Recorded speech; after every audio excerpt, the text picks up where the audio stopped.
Hello and welcome to the Weight Loss Success Stories podcast. I'm your host, Jeff Young.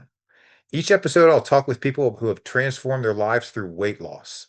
Together, we'll cover the full picture: mindset and motivation, nutrition, exercise, health, and even the role of medication when that's applicable to their journey. You'll hear real stories about setbacks and comebacks, strategies that worked, and lessons learned along the way. Whether you work in obesity care and have an interest in these discussions, or you're just getting started, looking for new strategies, or needing inspiration to keep going, these conversations will give you practical tools and hope to stay on track. With that said, let's get started with today's inspiring story. My guest today is Johnny Nuance. Welcome, Johnny. Glad to be here. Hey, and excited to have you. I'm definitely looking forward to hearing your story and diving into this. So, how about if you want to, you can start off just by telling the me and the listeners a little bit about yourself, where you live, what you do, family life, anything you want to say. Yeah, sure. I live in Georgia, Atlanta area. I'm originally from Cleveland, Ohio. So I was raised there, and my mother moved here to the Atlanta area in 96, 97, somewhere around there. Anyway, it was when the Indians played the Braves. That's what I remember. World Series. Um, so yeah, I've been here ever since. And I work in the real estate business. Been doing that for about almost 20 years at this point. So yeah, Good. All right. So now let's get started with what we're here about, and that's your weight loss journey. And so I was inspired by your post and your story on that Facebook group, which is bodybuilding and weight loss. And just so the listeners know, some of the listeners are going to be from that group, but I actually just happened upon that group a couple weeks ago, and one of the first things I noticed was that it had nearly 400,000 members in it. And since I've been in that group, it's actually grown to like 415,000 members. So it's crazy how that group is growing so fast. And I was just inspired by the weight loss stories. As I told you before we hit record, I'm really immersed in this world. And there's a couple narratives going on out there, probably more than a couple, but one of them is that, with people, and it doesn't just apply to people with obesity. It can be like older adults and people with disease. Like, for example, my wife has multiple sclerosis. And and so even just using that as an example, oh, you have MS, we need to be careful. We need to be careful with that disease.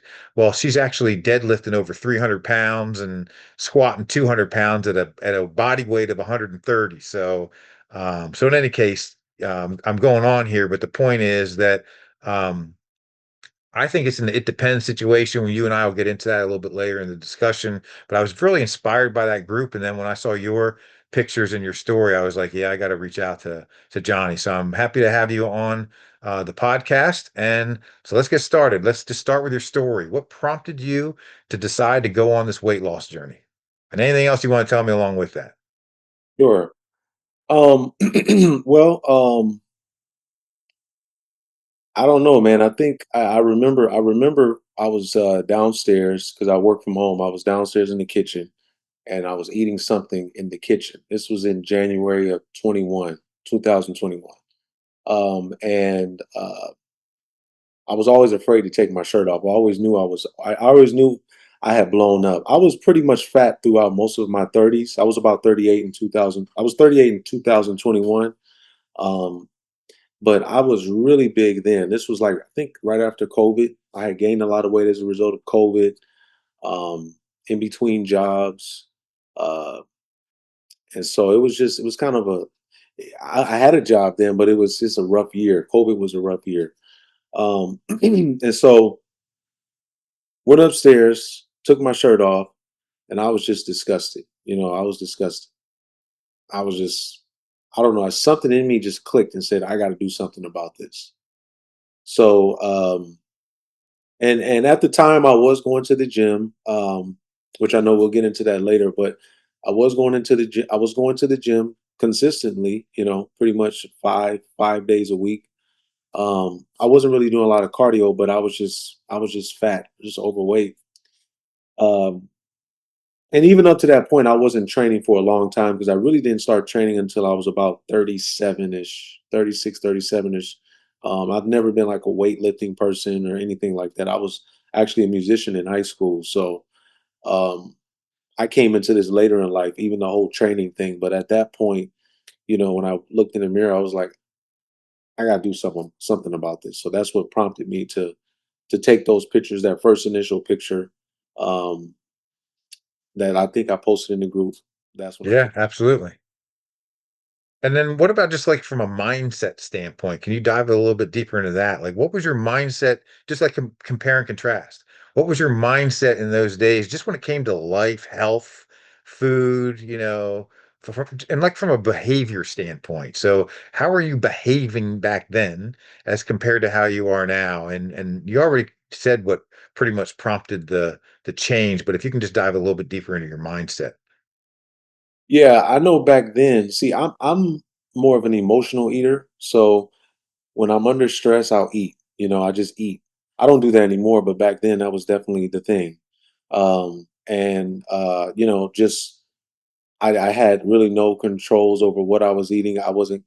I, I mean, if it tastes good, I would eat it. So like my thing was sugar. Well, not sugar, but salt. But I do have a sugar craving, but the salt craving is probably a more powerful stimulant for me, um, or temptation.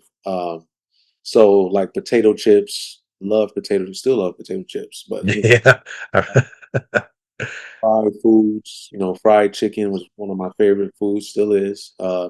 Pizza, anything with a lot of sodium in it, like that was like a trigger for me with sodium. Yeah.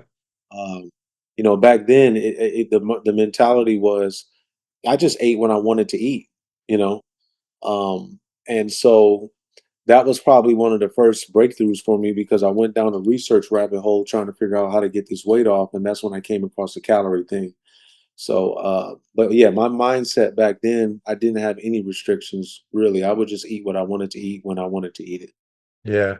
And you touched on the fact that you said your uh, stress or emotional eating. It's interesting that you said that because I graduated from Penn State in 1996, and my first job out of college was at Duke University Medical Center's. At the time, it was called the Diet and Fitness Center, but it was medical weight loss. It was a world-class medical weight loss facility, and the intake form that the patients slash clients had to fill out when they first got there to start this program. If I remember correctly, it was like several pages long, and it include what are your triggers for eating, and it would the boxes would be like I eat when I'm happy, I eat when I'm sad, I eat when I'm stressed, I eat when I'm sleepy, I eat when I and people would like so many of those boxes were checked. Point being that emotional eating is obviously an issue with a lot of people, and something that sometimes just needs to be brought to light. Maybe they aren't even thinking about it, and then all of a sudden something happens in their life. And in your case, it was standing in front of the mirror, and I'm gonna uh, make your head swell a little bit here for a second, but little did you know that, or maybe you did know, but I'll just say maybe little did you know that you had this jacked body lying underneath it, and it just needed to come out, right? So, but in any case, yeah, I'm glad you brought that up because it's something that is important for people to. In this case, it would be an intake form that kind of brought that to light, and then people were like, "Man, I checked all those boxes." And when I was there as fitness staff, so when I'd be training them and we'd have discussions, sometimes that would be part of the discussion is, wow, I didn't realize that I was such an emotional eater until I filled out that intake form. So I'm glad that you brought that up. But something else I wanted to ask you is setbacks. Like since you started, this sounds like the journey started in about 2021, right? So about 4 years ago. But since that time, um, have you had any setbacks? If not, if you ever had a setback, how do you think you'd approach it? Or just how, or maybe how are you approaching things to try to decrease the risk of having a setback. Yeah, I know for me, I haven't had any setbacks since I've been as far as now going during the process. Yeah, I had a few setbacks, but since I've gotten to where I'm at, I haven't really had many setbacks. And I think the reason why is because it's all about balance. One of the things that I think that one of the things that I keep in my mind is it's not about elimination, it's about regulation. Love So, it. so I eat a cheat meal on Friday nights. Love it. I eat pretty clean during the week, but we would all be fooling ourselves if we said that we could just totally go our whole life and not eat something we want to eat. That's not That's even. exactly right. You have to enjoy life. That's part of eating is a part of enjoying life. So, and I enjoy the healthy foods I eat too. So I think that's another part of it too. Part of the way you avoid the setbacks is you can eat clean and still enjoy the foods that you eat. And then when you like me, I understand I have an inclination to eat salt. So on a Friday night, I'll have a hamburger, I'll have French fries, I'll have hot wings, I'll have something with a lot of sodium in it. But then I also won't eat for lunch. So I'm like doing this fasting thing between breakfast and lunch. So it's just about managing, looking at it.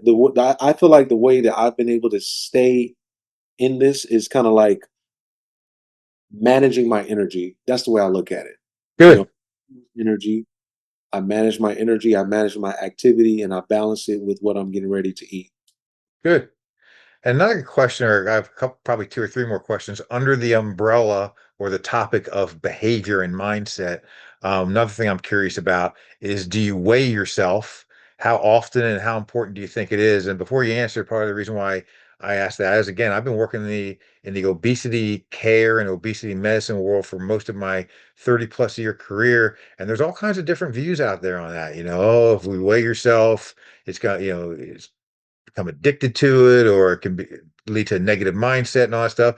Whereas there's actually a lot of studies out there that show that it's important and a potential way to hold yourself accountable.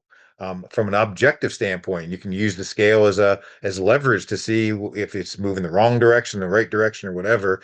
And then there's people who fall everywhere in between. Yeah, but just don't do it too much. So, what's your view and what's your practice when it comes to weighing yourself? Well, me personally, I weigh myself every day. Like Okay, I have a log in my phone of like the last 3 years of how much I weigh, like at least mostly every day.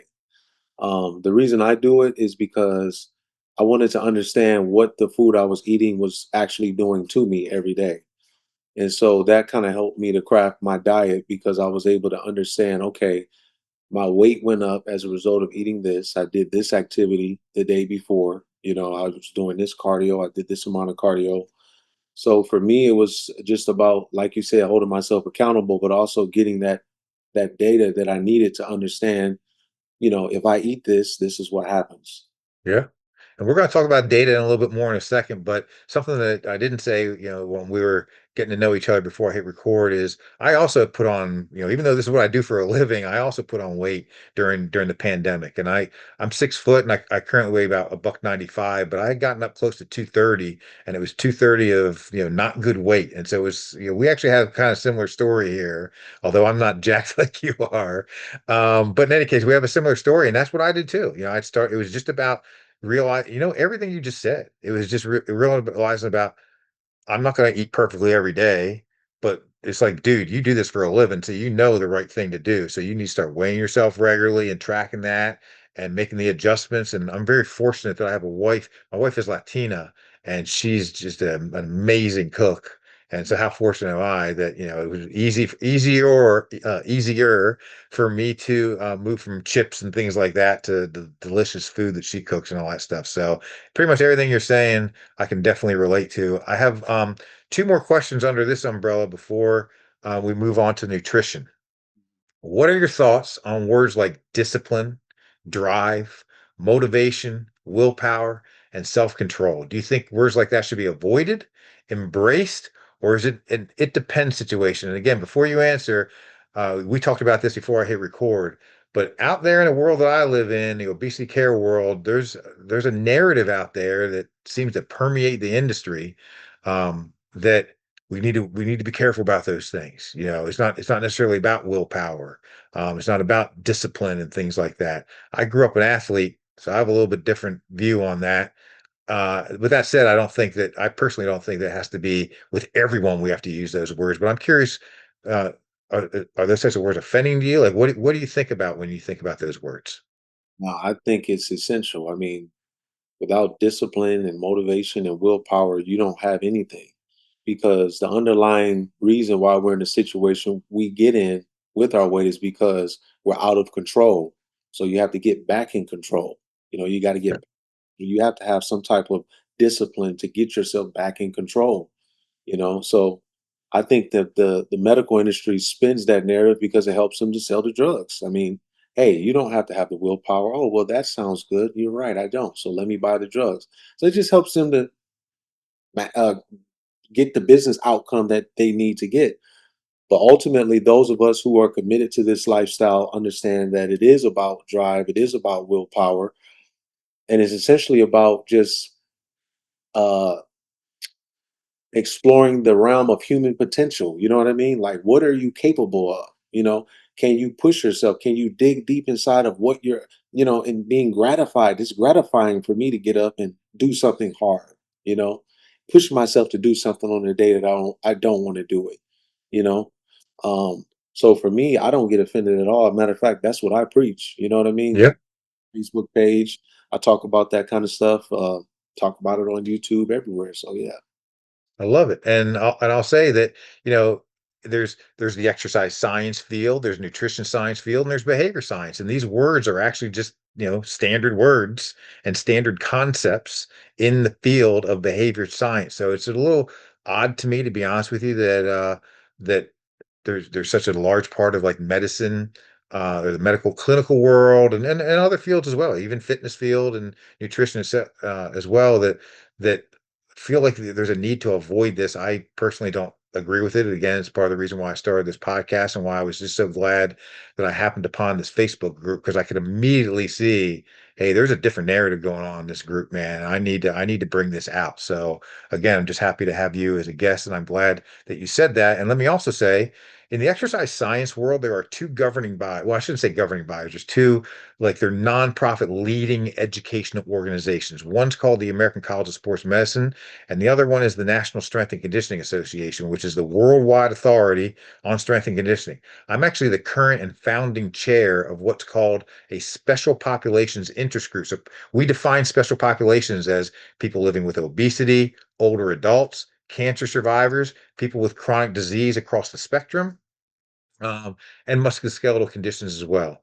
But in any case, I'm the current and founding chair of this interest group, and we founded this group on the tenet that motivation and things like motivation and willpower, that they really matter, and that not unfortunately, we live in a world where not everybody's going to have what you need, and that's just the unfortunate truth. But we founded it on a lot of people. I'd like to think most people actually have those things deep inside them, and they just needed to be brought out through education, literacy, and then experiencing, first educate them and get them literate with nutrition, exercise, behavior, and things like that, so that they have that as a foundation, and then put them on a program so they can start experiencing success and the improvements, and then all of a sudden, that what the motivation and willpower is going to start coming out. So I think those words are really important, just like you do. And also, I'm former military, man. I was in the army as well, and so, the way I look at it, you can't have experienced the army and not know what willpower and drive and discipline are. It's like they're just going to bring it out of you whether you like it or not, starting from basic training or boot camp or whatever the case may be. But I appreciate your answer. I got one more question for you before we move on to nutrition, and that is, how important is ongoing support from others to you as you move through this journey? Um, it's important, but me personally, I don't know. I live in a world of myself in terms of how I think about what I'm doing. I feel like this is my responsibility. You know what I mean? Um, Most people that I associate, honestly, I feel like I have a burden on me to be what I am, so I can help other people to do it. Love it. Friends of mine right now, I'm helping. I have a few other people that I'm helping as well, and so even I guess you can call social media would be a support group as well, because some people Absolutely. lock in with you and they say, hey, keep going, keep striving, keep pushing. You're motivating me, so that motivates me to keep going and keep myself in shape. Absolutely. As a matter of fact, on that note, I'll say again that um, I'm also really involved with an organization called the Medical Fitness Association. I just did I'm sorry, a webinar for them a few weeks ago, and it included things like this. And one of the things I said over and over in the webinar is, Yeah, support can come. Some people are just self-motivated. Sounds like you are, mostly self-motivated. I happen to just be that way for the most part as well. But support is important, and support can be anything from family. It can be from work. It could be from maybe you have a personal trainer as a coach or something like that, and it's just one-on-one. But it also can come from groups like the group that I met you in. So there's all different ways to get support. And I also just think that in the age that we live in and social media that that people can find the support that they need even in groups that are as huge as the group that I found you in. Then you can find little subsets of that group and people that you can relate to and find support that way. But yeah, again, I appreciate that answer. I did get the sense that uh, at least you seem to be mostly a self-motivated person. So I in feel any like case, let's jump to nutrition. Mhm. And now we're going to establish kind of a similar theme as we move through this podcast because I kind of want to start with the before after picture. So, what were your eating habits like before you started your journey, and what changed? And again, you can go as deep into this as you want, and then whatever you leave out, I'll pull out of you via my follow-up questions.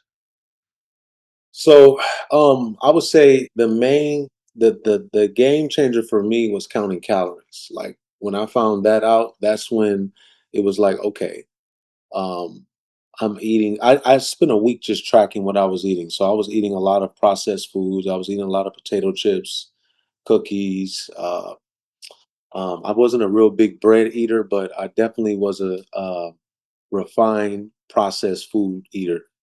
Um, I think one of my vices too was just eating a lot of bread. Well, like pasta, stuff like that. Yep, Pasta. I used to love like chicken Alfredo, uh, spaghetti, uh, all that stuff. I would love. Fried chicken, hamburgers, pizza, all of that. As far as what changed, I really simplified my diet to like really just a select group of foods. So I ate a lot of chicken. And I found out that if I did that, like I had to cut stuff out. I like some people try to get alternatives to the stuff they like. So like a low carb alternative to pizza or a low fat alternative. To me, I'm just more disappointed when I eat that way. So I'm just like, I'd rather just eat very clean throughout the week and then have what I want to eat the way I want to eat it on a Friday night. And if I love it. once a week, I'm good. You know, sometimes I'll eat it twice a week. On a Saturday, it all depends on what the scale says. If the scale looks like, as long as it's not going to put me in a situation where I have to recover from it the next day, or I feel like I'm behind as far as my weight is concerned, then I may have a second cheat meal. But normally, I have one a week. Good.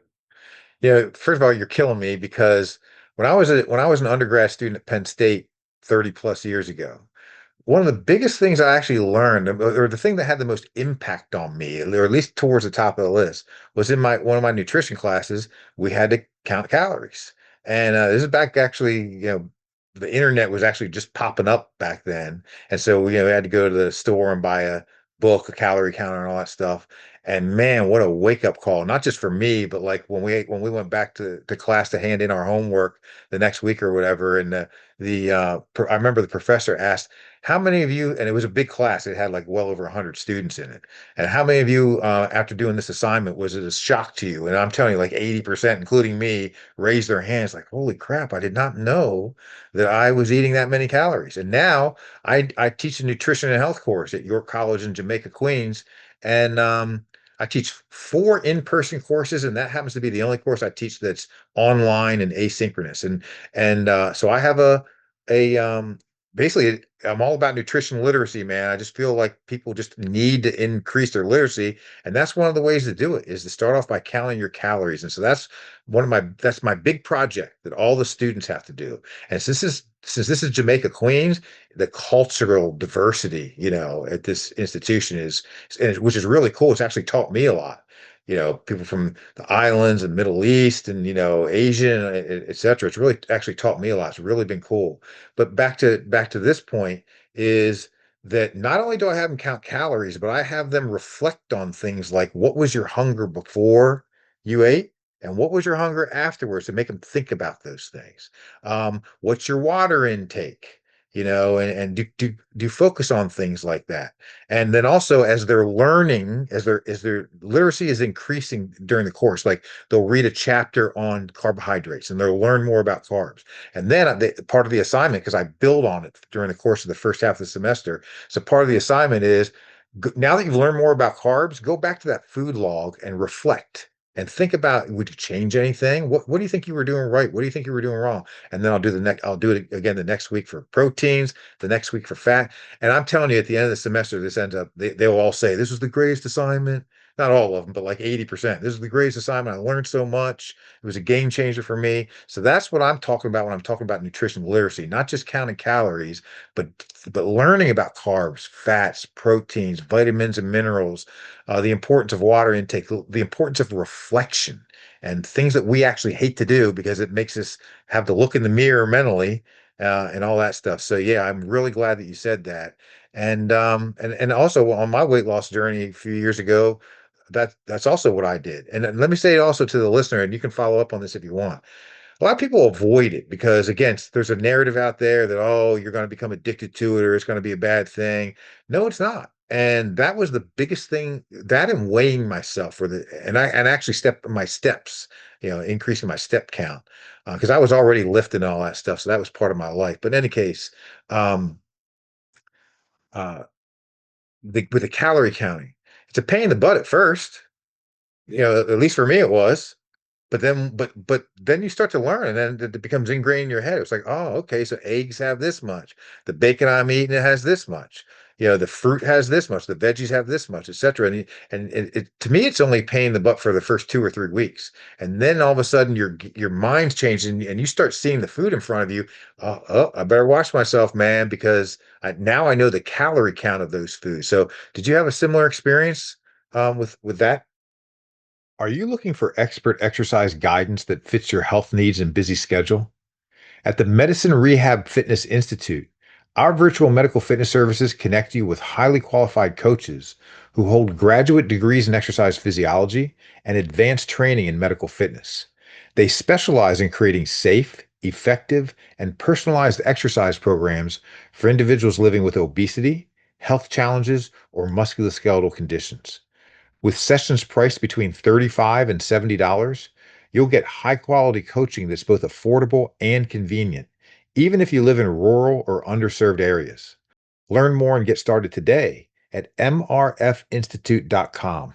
That's mrfinstitute.com.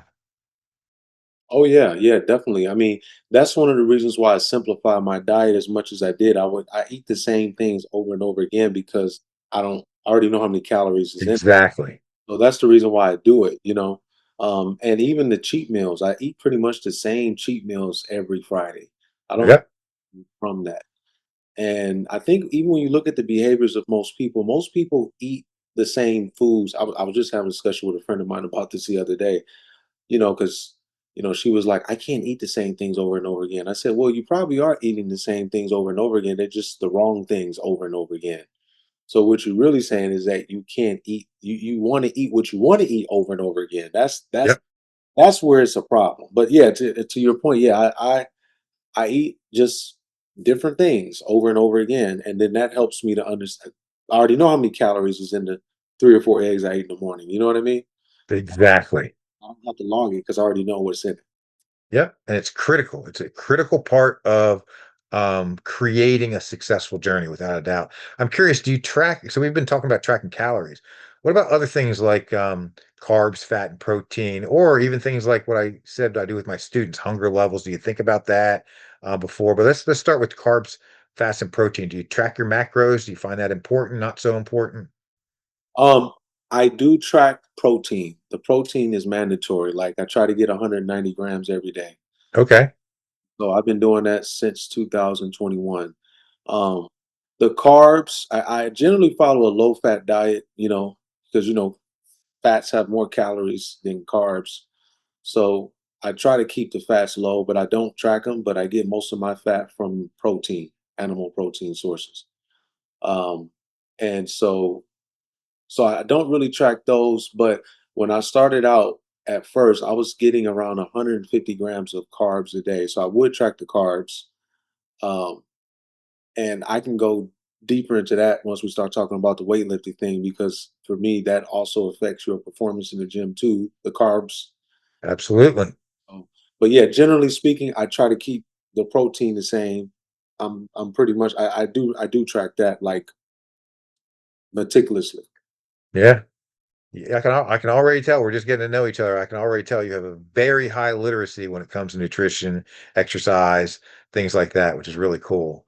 Again, that to me, I just feel like that's a huge part of a successful journey is taking the time to learn these things, and it's also motivating. Like knowledge is empowering, and then it increases your motivation, which increases the willpower, and all of these bad words that a lot of people think that in my opinion, we should be embracing them more than trying to avoid them.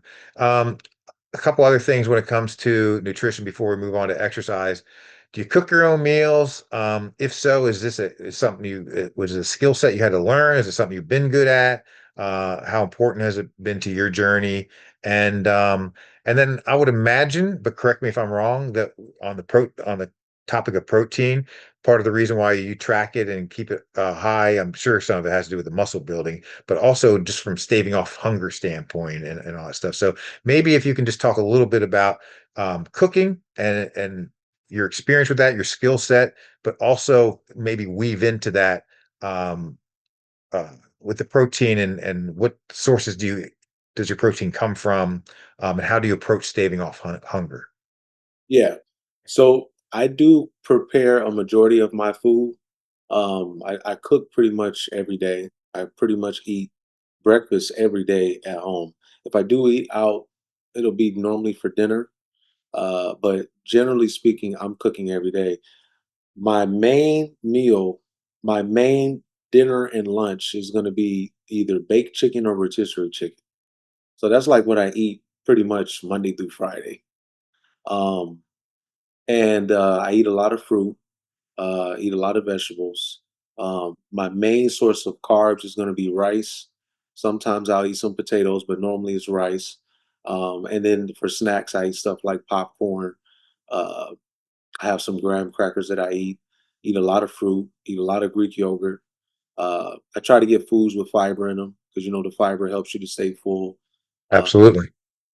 helps with digestion. The Greek yogurt also is good for the probiotics and all that. And I mix fruit in there for the fiber. So yeah, I try to keep all of that on a daily basis, and that's why I limited my food choices to these select things because I know what they're going to do to me. I know what they're going to do with my weight. I can get my protein from it. I know what my generally speaking the carbs, all that. But yeah, that's how I basically do it. So I would say 90% of what I eat in a week is uh is at home. Awesome.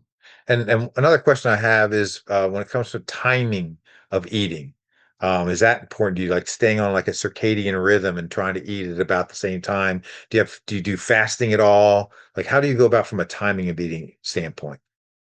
So when I was first losing weight, I was doing a lot of fasting. Well, I'm not going to say a lot of fasting because I actually started fasting just on a Friday, and the main reason was the way I looked at the fasting was like just to manage my calorie intake. Exactly.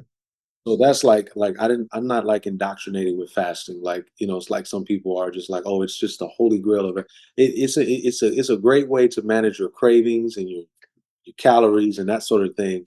And so that's how I looked at it. And then because what happened was, I'm gonna rewind here just a little bit, but from 21 January of 2021 till about August, I lost about what's that 40 pounds, about 45 pounds.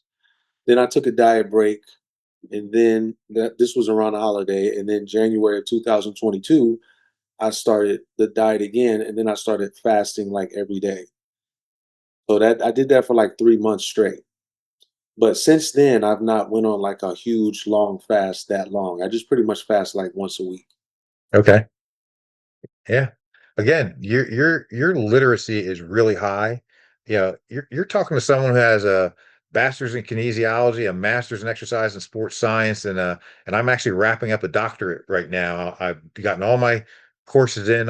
What I have left is basically it's my dissertation. So this is what I do for a living, and yet I tell people all the time, exercise science and nutrition science and behavior science are not rocket science. We all can learn this stuff. You don't need to have all these graduate degrees and all that stuff. Just learn the fundamentals, which is obviously what you've done, and then stick with the fundamentals. And so on my social media feeds, I ruffle feathers because you know, again, with the professional world I work in, people are straying, trying to think outside the box too much, and they're straying from the basic fundamentals. Nope, learn the fundamentals. They're not rocket science. Just stick with them, and you will be successful. So it's again, I don't know you real well, but it sure seems that's exactly what you're doing. So it's really cool. Let's switch over to exercise, and we're going to start with the same type of question. Compare and contrast. What were your physical activity and exercise habits like before you started this journey when you looked in the mirror and didn't like what you saw? And then what changed?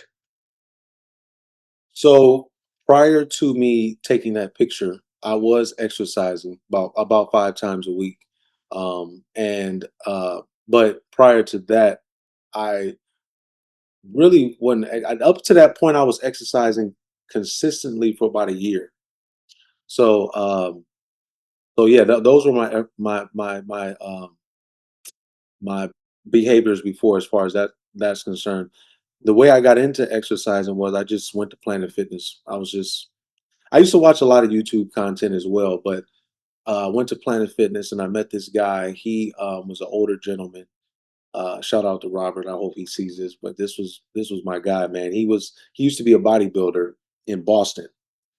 So, he just kind of took a liking to me because he was a you know, I guess I was younger than him, so he just kind of took a liking to me. So, I would go in, he'd be like, "What you training today?" I'd be like, "Well, I'm hitting chest." So he come over and he helped me hit chest, and but he would push me like hard. He would really push me very hard. Um, so I didn't want to see him because I used to get up and go to the gym in the morning before I went to work. So that's how I got into working out. But that right there, that working out with him for like the 2 or 3 months, and he wasn't my trainer, but he just worked there. But those 2 or 3 months that I worked out with him, it was like it laid the foundation for everything I'm doing today as far as how I work out. Yeah, that's awesome. Can you I want to get into more of the that's my passion. My passion is the resistance training side. My master's and my doctorate are with a focus in strength and conditioning. But before we get into that part, can you just touch on from an aerobic standpoint? Do you do aerobic exercise? If so, just give a general idea of like what do you do, how many days a week? Maybe even things like do you spend more of your time in like zone two or the lower end of your aerobic training zone, or do you like to do high intensity interval training? Do you mix it up? Anything that you can respond to regarding aerobic exercise? Yeah. So my main source of cardio is I just play basketball. Like All right, good. That's what I do. Um, I do some boxing stuff as well. I took a boxing course a few years ago, and that's kind of what helped me get the weight off too. Was doing that, but I was doing that and I was playing basketball. So, um, so yeah, that's basic. And I would say it's probably a mixture of zone two and zone three because when you run Yeah, on a basketball court, even if I'm playing half court, which I like to play for about an hour and a half, and I've tracked it with the steps. I'm getting like 15,000 steps when I play a game. Not a game, but like by the time I get done, yeah, it could be even more than that some days. yeah. Believe it or not, I was a baller back in the day, Okay. and probably like a D2 level town. Definitely not, even though I went to Penn State. You know what? Where I grew up in Pennsylvania, if I walked on the court, hey, uh, you playing? Yep. You got next. All that stuff. But then I went to Penn State and was humbled because it was like, holy crap, man! Penn State isn't even known for basketball, and I can't hang with these guys. But in Right. any case, but I was a baller back in the day, and part of the reason why I bring it up is because very fortunate that you are a baller because you found something you enjoy. And so you don't have to think about steps, right? You don't even have to think about it. You're getting them in. And I would argue that basketball is all the zones. You know, you're getting some high intensity stuff in, right? Sometimes, depending on what's going on, when you're playing defense or offense at the time, and running back and forth, especially if it's full court. So it's low, medium, and high intensity. It's something you enjoy, so you don't have to think about it. You're sweating, and you're getting a ton of steps in. So good for you that you've got that skill set and that you found something that you enjoy as well. It's perfect situation. And another thing too to add to that, and this is what I tell people is that, when you're playing sports, like I think sports is good for people, even if you get older, because I'm 42, moving in those different planes, you know what I mean? Up and down, back, Exactly right. bending over, using your mind, using your body. Like it's not just walk. Walking is cool, and I do that. And I ran too. I've done a mixture of things, but I think you just have to mix things up. You got to throw yourself in situations, your body in situations, to grow the body and to really challenge yourself to get to that level you want to get to.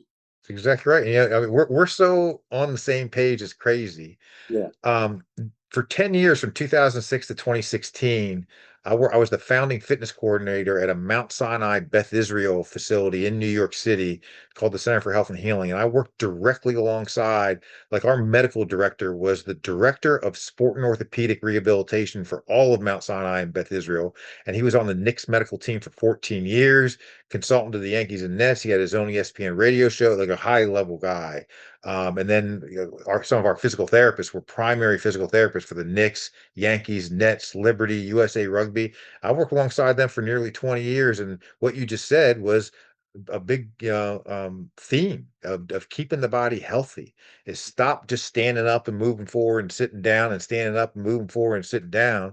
We got to move sideways. And obviously when we're young and we're playing, we do that without thinking about it. But then the older you get, you end up just becoming stand up, walk forward, sit down. And so you're exactly right for the health of the body and even the mind, and even things like balance and stuff like that. You got to be three-dimensional, and you can't be afraid. Like if I asked you to start running backwards, you'd be like, it's a piece of cake. I'll run backward. How far do you want me to run backwards? But if I ask someone else your age to run backwards or in the 50s or my age or something like that, what? Haven't done it in 2 decades, and they'd be scared of it. So yeah, again, I love that you're bringing up these points because I agree with you 1,000%. Let's move on to resistance training. I'm just curious, like you dove into a little bit um, with the person that was helping you at Planet Fitness, but can you just tell maybe a little bit more about like, are you on a program? Like, how do you when you go to the gym and it's a session, you're getting ready, like, what does a session look like? And maybe even like, what's the scope of a week like look like? Or like, how does that session fit into the scope of a week? Uh, how do you go about choosing the loads? Do you take yourself to muscle failure? Or are you terminating sets a little shy of muscle failure? Anything you want to dive into when it comes to resistance training? Mhm. So yeah, so I may get crucified for this, I don't know, but I'm basically on a bro split. I like the bro split basically. And the reason I say that I'm kidding, man. because a lot of guys just say, "Oh well," I would say what I'm doing is more of like a mixture between like push pull and bro split because like like for example on a Tuesday I will go and I will do chest and the depending on how many times I hit my arms in a week. If I haven't hit my arms, maybe I try to hit my arms like 2 to 3 times a week. If I haven't hit biceps, I may throw in some curls on a chest day.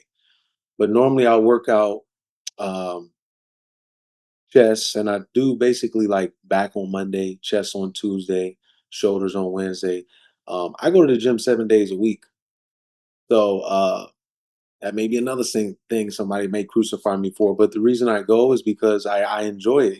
It's like I found this later, well, in the middle of my life, basically, and it's got me through some hard times just going to the gym, just getting up and going. So now I just go. I feel weird if I don't go. Yeah, I go, and when I go, like I said, I'm basically training each body part twice a week. and Uh, that's it. so I'm able to do that. The way that I've put my program together, I'm able to work out 7 days a week, but I'm not beating myself up when I go in the gym.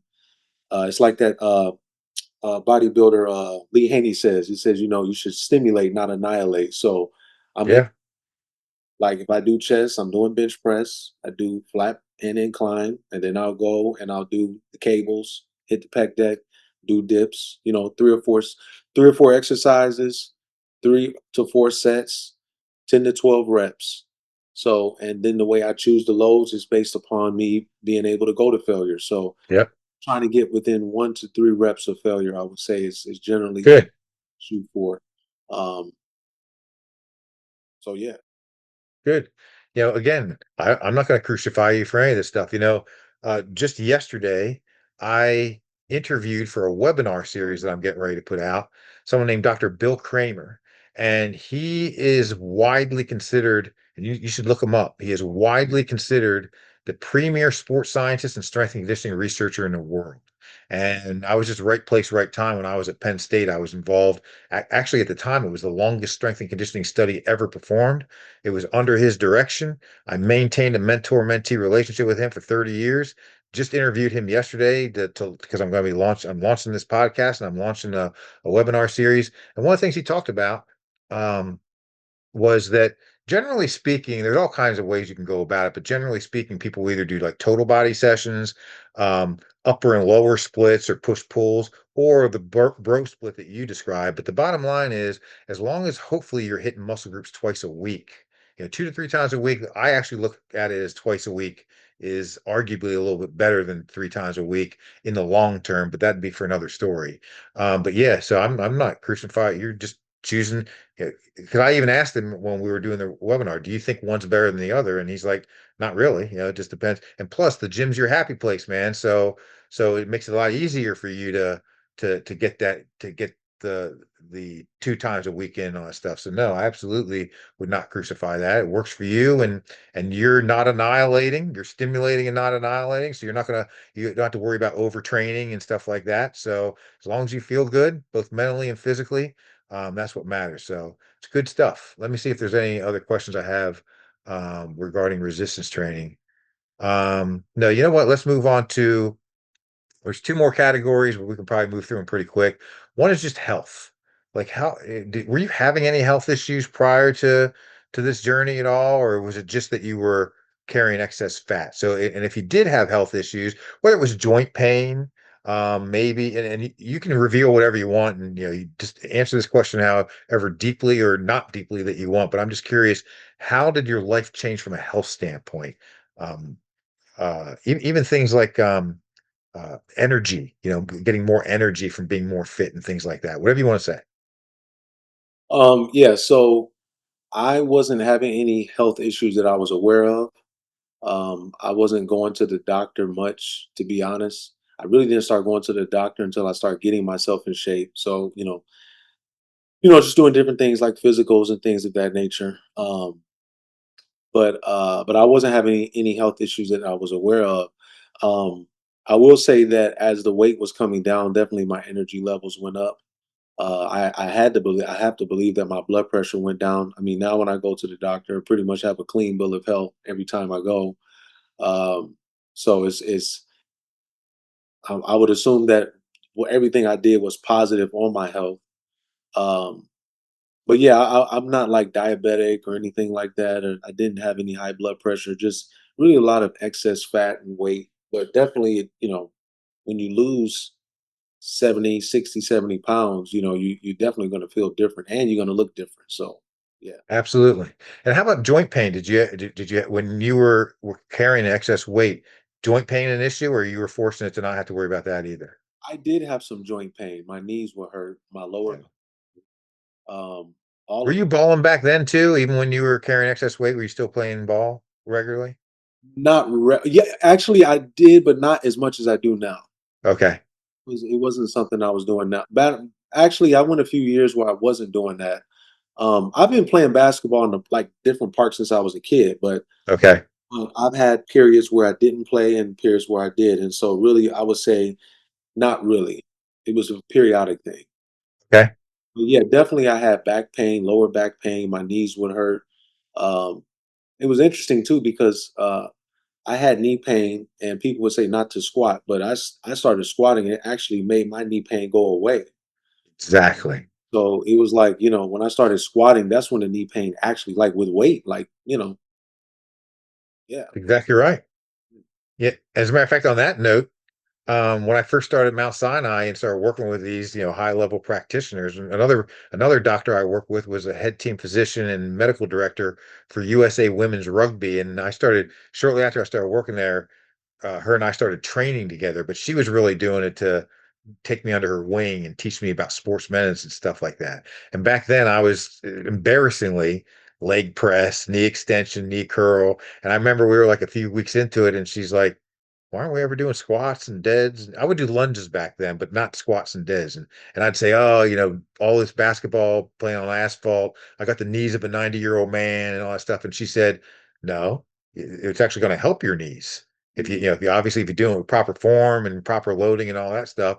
And obviously she was exactly right. So for the listeners, we can't be using that as an excuse. Deadlifts are good for your back when you do them right. Squats are really good for your back and knees when you do them right. So I'm glad that you brought that up.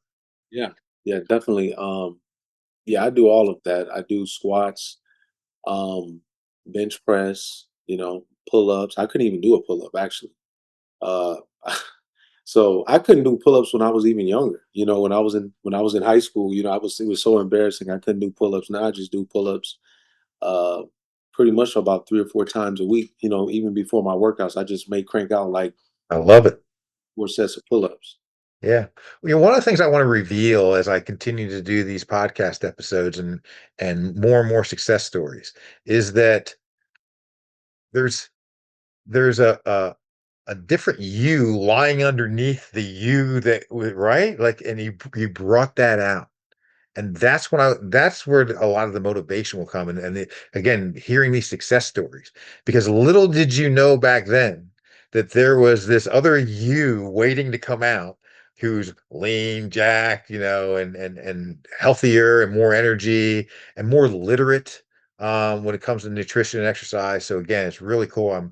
We're wrapping this up, but this has been a great story to listen to, and we're very much on the same page with pretty much everything. I'm gonna wrap up with one more umbrella, maybe a couple questions under this umbrella, and that is, there's a narrative out there that obesity is a disease, and I'm just curious what your thoughts are on that. Back in it was in 2013 that the American Medical Association defined obesity as a disease, and ever since then there's been a controversy as to whether it really is and what the definition. There's all these different organizations, like the Center for Disease Control has one definition, the World Health Organization has another. The Obesity Medicine Association has another definition. So people can't even agree on, is it a disease? If so, what's the definition? So I'm just curious, what are your thoughts on just obesity as a disease? Uh, um, I think I think some people might be more predisposed to putting on body fat, but the idea that you just become obese, I think that being a disease, I personally don't agree with that. I think it's all a matter of your awareness, your consciousness, what you subscribe to. Obviously your life situations which will contribute to your obesity because of the behaviors as a result of the stress and the things that are going on in your life. I mean, when I think about a disease, I think about something that you're born with, like, you know, this person was born with this, and they can't change it, you know. But when I think about obesity, it's really other factors that you have some control over, and that can affect. Maybe you are more predisposed to putting on fat, but you can do something about that. Exactly right. Guy that has some disease from when he was born, unless there's some type of medical intervention, he can't do anything about his situation. So I don't think it's 100%, but 100% a disease. But I do think that some people might be more prone to becoming obese.